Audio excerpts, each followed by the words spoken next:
Just a quick bit of background on him. He is one of the founding members of this fine organization in which we're participating today.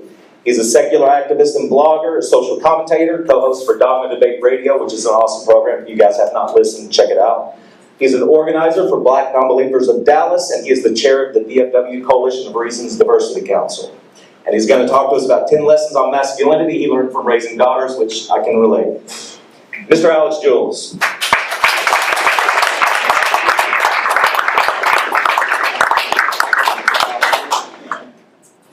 I actually want to start with, a lot of times I do these talks and people have questions and they hold them to the end and then they forget them. So I'm going to outright ask, are there any questions before we start? Okay, good, I'm going to hold you to them. I'm going to read a little something first. That noxious scent separating me from my daughters was my manhood, bursting with ego and rotting with decay from an unknowable distance between us. I learned that the rules of masculinity, once protecting me from a violent world, also kept me from healthy relationships with them. How much more would I sacrifice? All right, so feelings actually suck when you're a guy. I don't know if you guys know it, especially when you discover that you have them. Discovering so many emotional germs or cooties can be really traumatic. Growing up in Brooklyn, my idea of a safe space was a gun-free zone. So the idea of providing a caring, nurturing space to raise girls or children in was actually kind of difficult. It was new. I grew up with music that was laced with language reinforcing bigotry, misogyny, homophobia, faux bravado, and black female disposability. All really, really bad ideas. And although those attitudes served me well on the streets, that's not what I wanted to impart to my children. I needed to shift from preservation of self to proliferation of selflessness. Parenting changes you. And the father-daughter dynamic is stuff of inappropriate Greek legend. 1 son and 4 daughters later, I think I've learned a few things about manhood and what we define as masculinity. And when you think you've got that handled, a 4-year-old or a 2-year-old challenges that. I think it was the first time I heard daddy. Every "you hit like a girl" comment came right smacking immediately to me. And it's because I knew that this was the world that I was bringing daughters into. So, I had to change. Okay, so the first lesson. This one isn't hard, but it's something that us guys have a problem with. Emotions are not the new gluten. No matter what popular culture tells you, you're not allergic to it. You're gonna feel stuff. And that strong sensation that you occasionally feel, and it feels like you're being pepper sprayed, if anyone knows what that feels like, is your dried up tear ducts trying to expand and open and release something. It's okay to feel, it's okay to cry. Cry a lot for whatever reason. Let your daughters see you cry. Showing them that side of you exposes them to an entirely new world, because society has a narrative already written for you. This is what a guy looks like. I said no. It's okay, I hope you do it. Excuse me. And it's okay to look at children for support. Don't let them be your crutch, obviously. But I remember my grandmother's funeral, and it's probably the most traumatic, or one of the most traumatic times of my life. And no matter what anyone said, to me to try and console me. It really wasn't working. It is nothing, absolutely nothing. My grandmother raised me. My mother was there, but my grandmother was present. And it was amazing to me that in my most heartfelt moment of grief, the one little tiny voice that came up to me and said that it's going to be okay was the only voice that made me feel any better.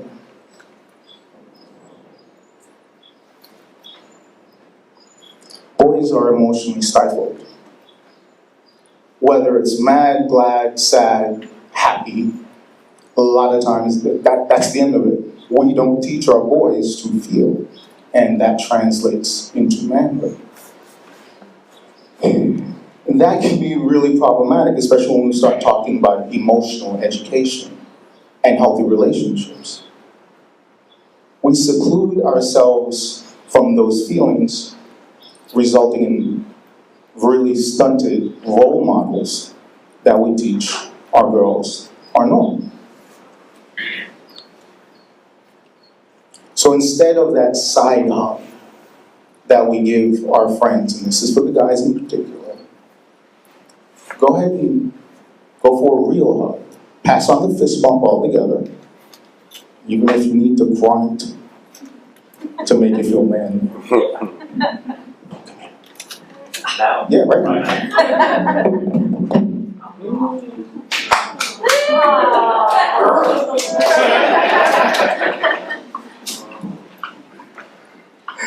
Oh, this one is difficult. Don't be a knight, but help with their armor. Watching children struggle is hard, it's difficult. And for me, at least, the first thing I wanted to do was run in and help. When I see my daughters failing, when I see my son in trouble, the very first thing I want to do is step in, jump in, and help. Okay, it took me a while to figure this out. Every cry, every tear isn't a cry for me to rescue them. Watching children struggle is hard, but it's part of learning. It's part of the process. The desire to save them, of course, is normal. It's, especially for these guys, it's part of the primal patriarchal protector image that we have. Daddy to the rescues. Daddy to the rescue for damsels in distress. And it's okay to kind of do that, except, when you look at the vulnerability aspect, yes, absolutely, you want your children to be vulnerable and expect and be able to handle and ask for help. That's great. But if you continually reinforce victimhood or the need or necessity to be saved, is that really what you want to propagate? Okay, so after about 4 years, I think it's, about 2.5, 3 years. This is my little one, or one of my little ones. This is Amara, and she's my little hero.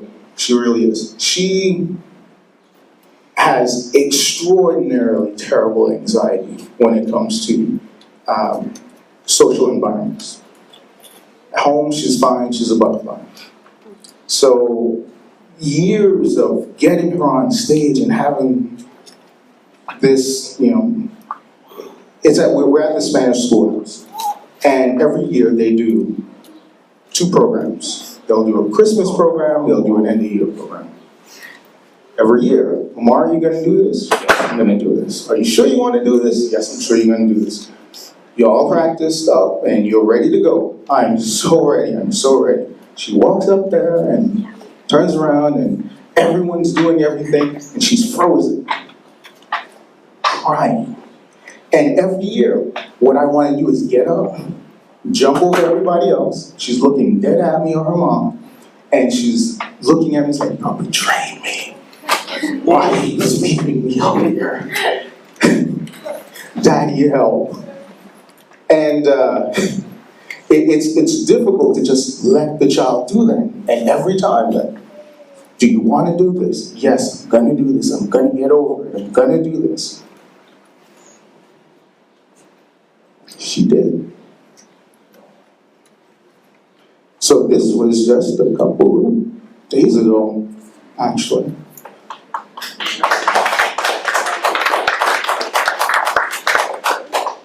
She made it to the front of the line, dancing, singing, and even encouraging other kids to join. Our old feelings of pain, shared embarrassment, and that strange feeling of being pepper sprayed set aside.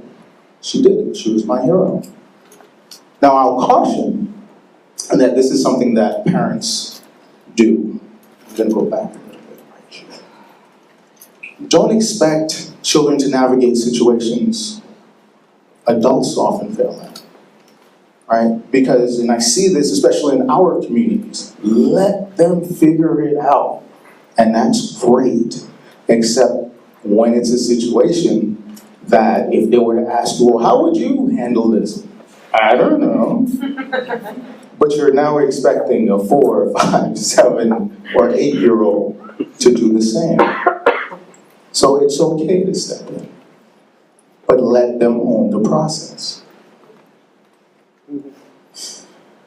Another difficult one for me, because I'm a touchy-feely, huggy kind of person. And I grew up not pushing myself to the front of the line. It's negotiation, success. It's part of manhood. We conquer, girl. But my 20-pound bundle doesn't see that as tenacity. I am a giant to her, and one of her first role models in a culture that, from bodies to bathrooms, dismisses female choice. So when my daughters tell me no, it's just no. No touching, no kisses, no hugs, no tickles, no bodily contact from me or anyone else. But she's so cute. I hear that from mom all the time. Their grandmother. And part of my culture is touchy-feely. But bodily autonomy starts with autonomy. And as soon as they begin to pull away and utter the words no, it is an assertion of bodily autonomy. So respect that.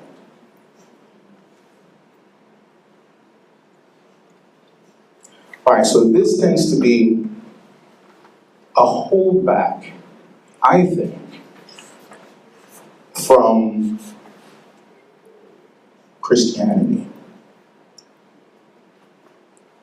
You're not the daddy defender of the vagina, so put down the kid.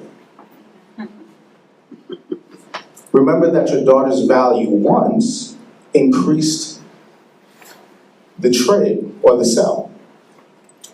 On principle alone, I have a problem with trading or selling women or anyone, period. Openly talking to your daughters about sex is uncomfortable. It is, however, a better long-term strategy.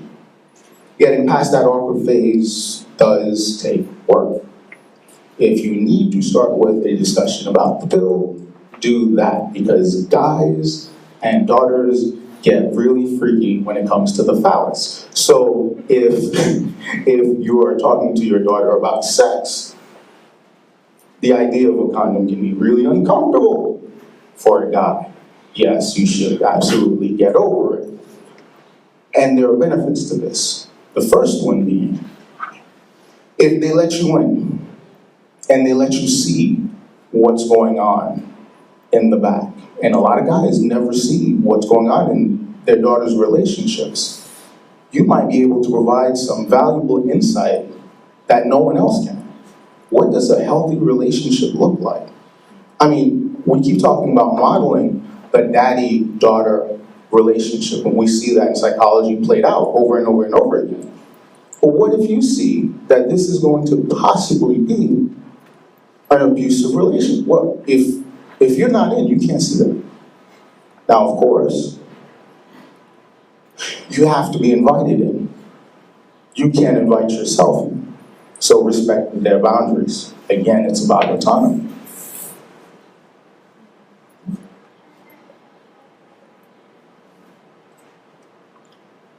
my relationship with my daughters are more important than my discomfort. Financial leverage. This is actually an easy one that we gloss over. It's my house, I pay the bills. It's me. Get over it, lady. Okay? You can't do this because it's my wallet.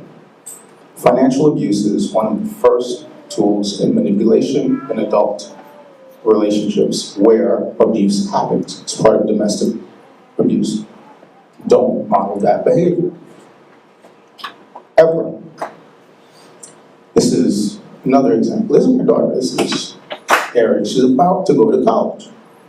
And we get into this conversation about which schools that she wants to go to. And she has a couple on there that I do not support whatsoever. There's no way I'm going to pay for that school. And I can make that argument. I can absolutely make the argument based on conscientious objection or what have you, and I can make the case, etc. But the one argument that even I have had a difficult time with is, oh, then I'm just not going to pay for it. Again, trapping her into false choices. I hate children. I think that's my kid. Just loud enough. Problems. Good? Okay.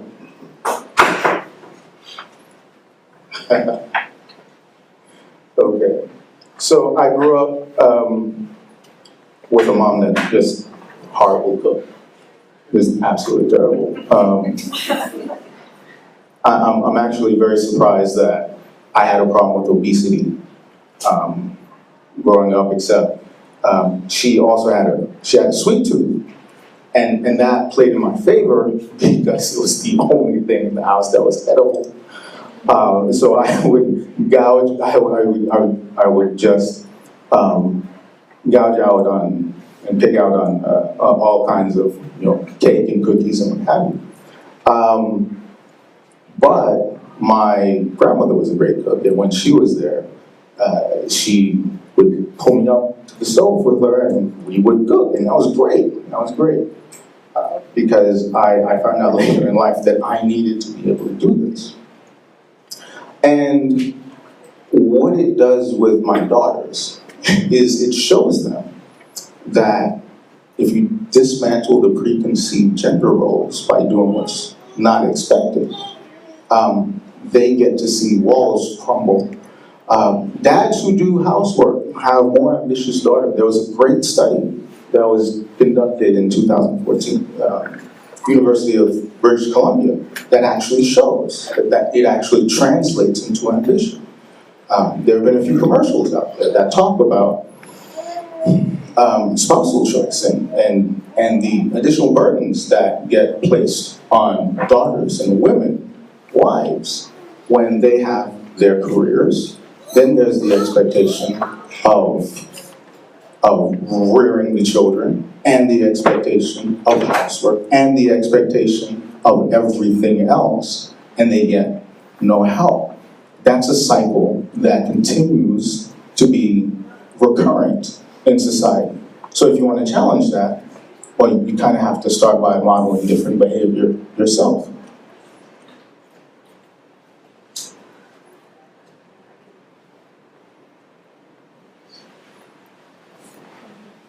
Let them try on different hats. Do you remember this picture? Mm-hmm. That's not my hat, because I don't own a straw hat of any. The first time I heard someone tell my daughter, "You can't do that because you're a girl," resulted in a clapback heard around the park. What do you mean she can't do that? She can do whatever she chooses. I bet she can't pee standing up. Will you show them differently, please? It was messy. Yes, if I can do it, she could do it. But I also found out that if she could do it, I could do it too. Again, talking about breaking down what the social norms are in terms of gender roles. And if she saw me doing it, then she could do anything.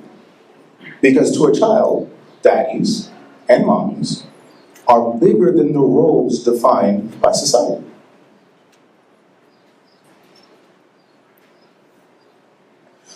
Growing up in New York, one of the great values that I had was art. I would go to the Guggenheim, I would go downtown Soho, and the message of art was always there. And I kind of have a science and liberal arts background, and so I love art, I absolutely love it. And in the 80s and early 90s, the one voice that was there, but completely silenced, was that of women. There were protests that went unheard. There were sit-ins, stage-ins. Again, the media didn't cover it. And it wasn't until much later in life that I found out that women have contributed to street art and to revolution and to change in ways that we don't discuss. We still don't discuss it. So, if I can type, she can type. There was a great book talking about graffiti subculture and Miss B, Miss Liberty, etc. Some of the greatest art pieces that I grew up almost idolizing. Like, I want that, I want to be able to do that.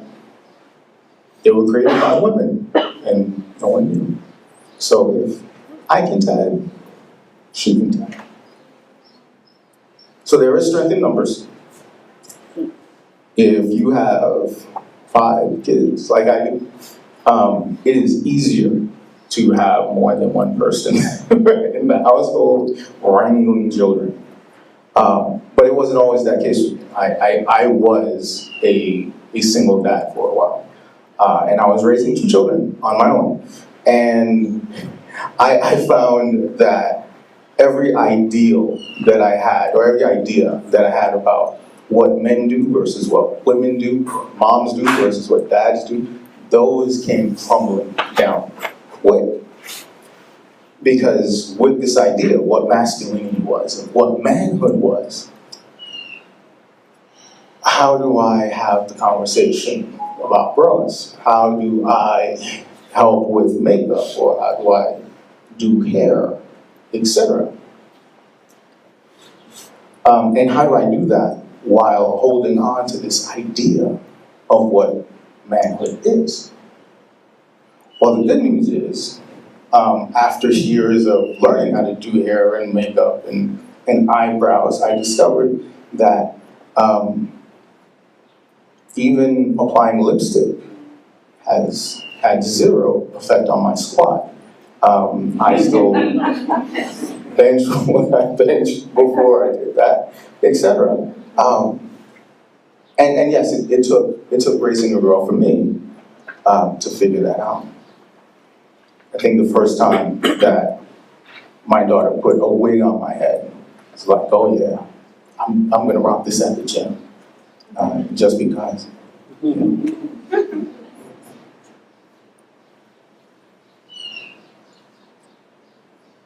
My magic goo kisses work just as well. Learning that and showing that compassion with your children, to your children, can be very difficult because we don't do that. We have this magic, we have this invisible wall between us and them as dads. Now, this isn't always the case, but again, if you're holding on to this idea of what masculinity or manhood is, it will create distance. And when she fell and scraped her knee for the first time, and there was no one else around, I picked her up and I'm like, okay. My very practical solution to a very emotional suffering was Band-Aids. But there's no blood, so what am I going to cover? And a kiss here or there goes a long way.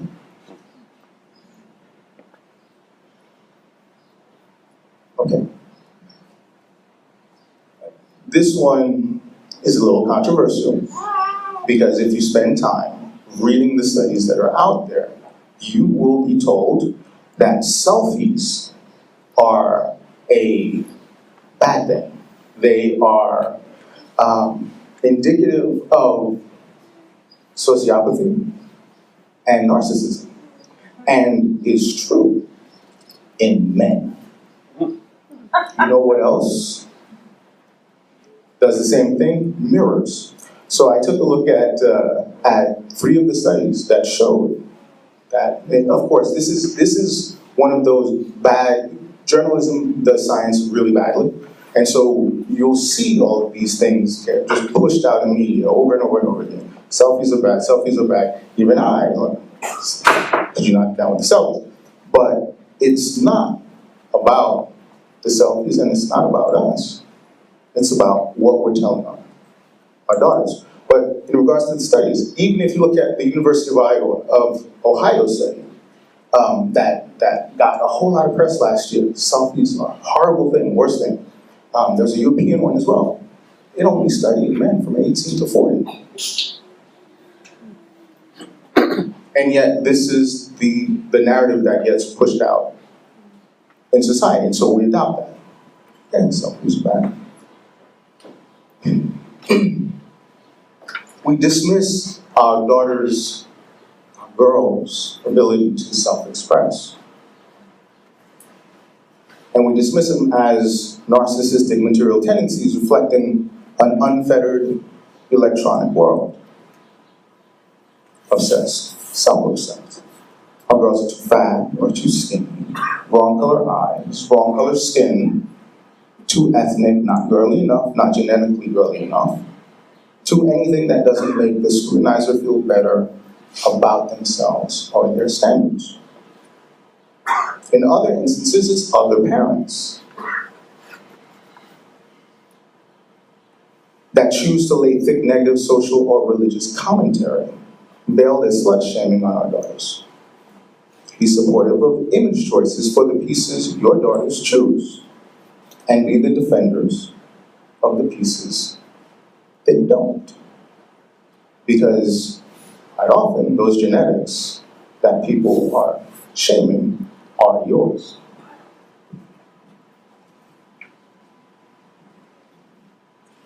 Words matter. My mom has this amazing ability. Did you put on a few pounds over the holidays? And just like that, I'll start fasting about an hour after the comment. As adults, we learn in our therapy sessions that we spend much of our lives dealing with the crap our parents did to us or what they said. And I don't blame them. I'm doing it with my kids too. We have our limitations. I could probably spend about another hour or write a book, citing examples of bad language that produce harm in children. And of course, I'd be accused of policing language and tone, but these are our children that we're talking about. If words don't matter, try calling your daughter in the middle of a conversation or argument and see if that doesn't have lasting impact. I don't recommend it. But the one violent word I'd like to address is the one that keeps us in this disgusting cycle. And the first one is emasculation. The word engenders fear in men almost as quickly as castration. Not manly or manly enough. It is the root of derogatory, queer, and homophobic comments that result in epic beatdowns on world star hip-hop, or transphobic rants by religious politicians, mayors, and bathroom bills. As I double take walking out the door this morning, looking at the mirror, I still see the influences. Am I hard enough? Am I rough enough? It's strange to see that somehow the idea of someone else's standard of manhood and masculinity can define me. Because that sounds more like compliance, cowardice, dependence, which itself is supposed to defy the concept of manhood. So should we redefine manhood or ditch the idea altogether? There is another ugly cousin to the word masculinity, and we see it more in Black communities, and that word is effeminization. It goes beyond emasculation, because this is an idea that is so powerful that it suggests that an entire race of men is being systematically manipulated into being more feminine and less masculine, as to minimize the Black community and male potency, relevance, and reproduction. This is very real. It is the boogeyman that frequently used in pseudo-scientific, semi-conscious, and quasi-intellectual circuits to promote solidarity, empowerment, and bigotry. At its root, homophobia, no. At its root, powerless and fitter. Much of which is written.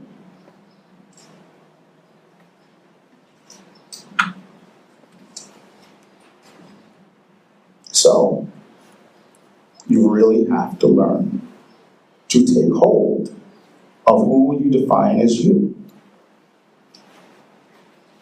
All right. So I can actually distill this into a handful, 2 handfuls of tips for guys to remember. First one is feel the feels. Your emotions are there for a reason. Your daughters expect them. Remember, they own the process when it comes to becoming more than them. Respect it. That's not a typo, by the way. It's a really great Twitter hashtag that's been very popular because of media. But respect it. The no is important. Our relationship over discomfort. Financial freedom for love and life. Food for thought. Again, get in the kitchen with the daughters. Crisscrossed. If she can wear it, I can wear it. Fair pay for female artists. Self-support. And what's that?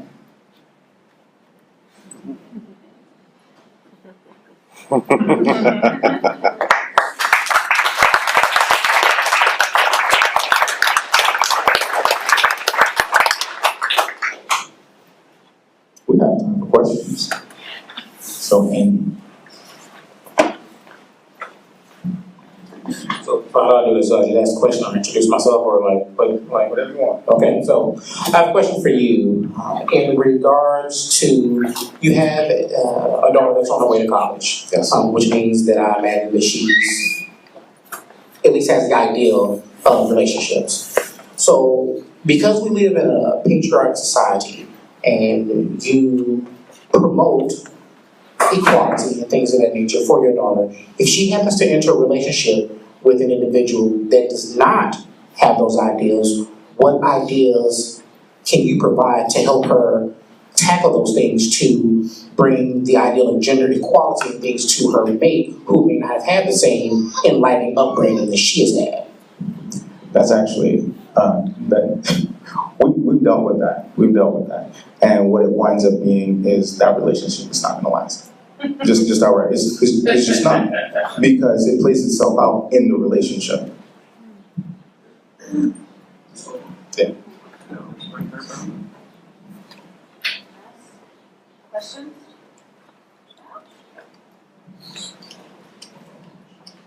So how have these lessons that you've learned about your masculinity affected the way that you interact with your son? Oh, well, he lucked out a little bit because he's the oldest. So he got out of the house. But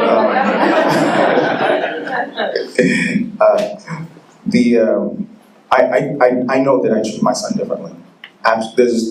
Because I am more cognizant of trying to make sure that he's the kind of person that I would be okay with another person's daughter being with, right?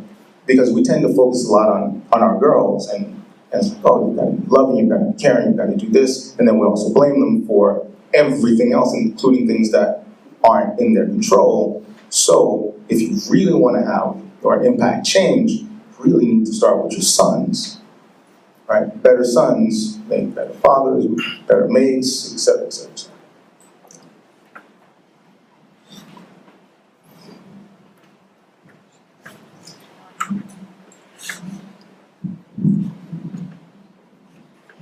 I just wanted to reinforce how difficult this is, but how valuable too. When our daughter was about 4 years old, we had really worked hard to try to keep down the feminism stuff. And we had even found her a female pediatrician. And she saw Dan working around the house and that sort of stuff. And I remember one day she was playing with her dolls. And she said, "Will you play with me?" And I said, "Sure. How about if we play hospital? Let's pretend your doll is sick." She said, "Okay." And I said, "I'll tell you what, you be the doctor and I'll be the nurse." And she looked at me and she says, "Dad, men are the doctors, women are the nurses." Yeah. Well, some of the things, I mean, you can't escape. You can't escape society. There's no magic bubble, and no matter how enlightened you think you are, you're still not a unicorn, right? And they're gonna bring that stuff home. You know what? Even if they didn't or weren't exposed to it outright, picking it up with their peers, etc., they're going to pick it up from media. There are very subtle cues that we are, especially between the ages of 1 and 7, that we're very adept at picking up, and they really do help shape our identity. So they're going to pick it up. It's how you react to it, which can have a big impact. Yes. So I'm raising 3 boys, and as you're talking, I'm thinking I really need the equal and opposite lesson. What are mothers doing to their sons that are creating, or at least reinforcing these social ideas of masculinity that are false? I am working on a piece that's called Okay. So yeah, this is actually a piece. This entire thing, this entire idea, is part of the Bad Parenting series that, and it's actually a play on words. It's bad because it's on Pathos, I write Pathos, the graffiti wall, with Sarah and Neil and several of the other atheist bloggers. And bad is Black atheist dad parenting, so bad. And there are going to be about 10 articles that are released covering some of these very specific issues. I know that Dale McGowan, my editor, of course, has written several pieces and several books on atheist parenting, but he doesn't go into these types of issues. And so that was like, hey, Dale, would you be cool if I go for it? So there'll be about a series of 10. And this particular one you can find on Pathos, and it's Masculine Detox. And then I think next month it'll be on Time Magazine online as well. Any other questions?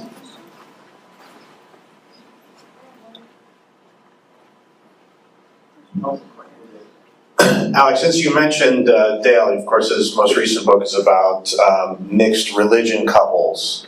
And what you mentioned about Ari and the relationships that she enters into, how this sort of works itself out. I'm wondering what insight you have about mixed religion couples, mixed culture couples, where you have different cultural expectations about gender roles.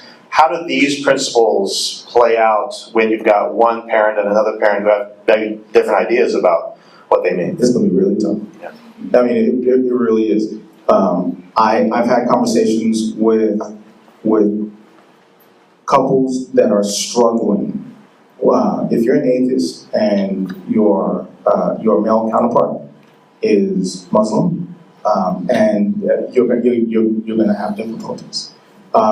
They get magnified almost tenfold when it's religious, because this isn't just how it's played out on the stage. This is more of who you are, right? Because certain cultures do identify a certain way, and as soon as you start to pull away from that, you're no longer part of that in-group, and you grew up. I mean, imagine being a Muslim raised in the Middle East or in Africa, Western Africa.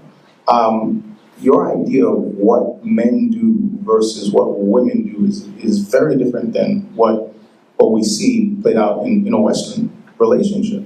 And so, yeah, expect a lot of hard conversation unless you've got someone who is really open to change. But change is hard, right? As organisms, we are, and I think Kagan probably says it best, we're extraordinarily resistant to change. We have self-defense mechanisms that are put in place, evolutionary self-defense mechanisms that resist change.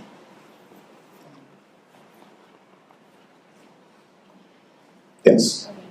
So I grew up in a household of about eight women raised me, aunts and my grandmother. Very strong, opinionated. I don't want to say feminist because I don't even know if they felt that way. They just had opinions, and they always taught me to question myself and always taught me how to respect, and same with all my other female cousins.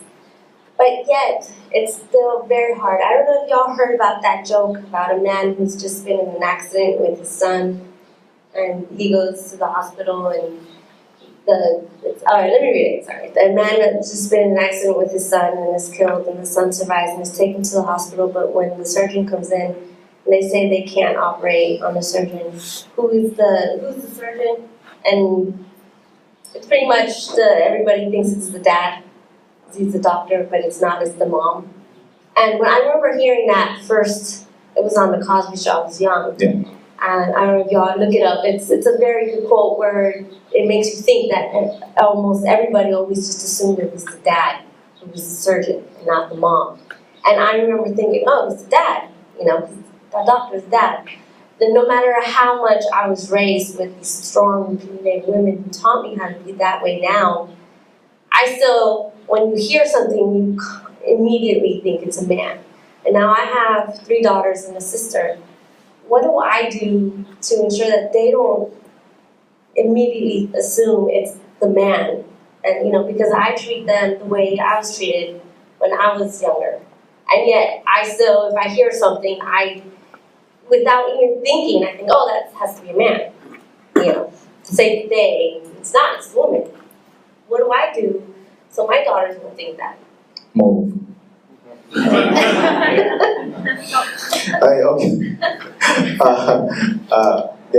Again, even if you can escape and one of the things that I do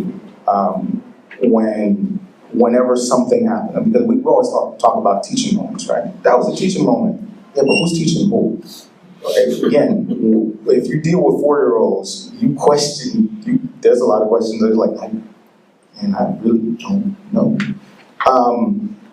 But after an altercation or an interaction with my 4-year-old in particular, because she pushes every button. It's like the elevator Christmas tree. Like, oh look, we're gonna stop on every floor between 1 and 99. Yes, she can push every single button at the same time.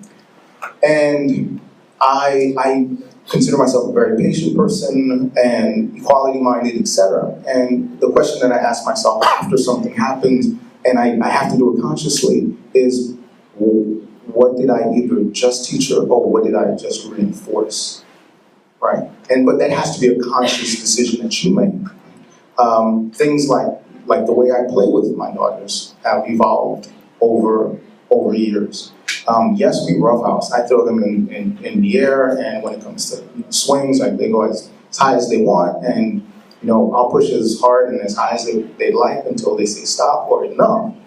But I'm very conscious of, even when we're wrestling, it's like I try to never take on a super aggressive, dominant stance with them, because I don't want them to ever associate that as love. And it is something that does happen. I mean, we have social sciences that show this played out in longitudinal studies, right? The way that which you're on. So it's very nuanced, but it is something that you have to think about consciously all the time. But that's parenting, right? That's time, isn't it?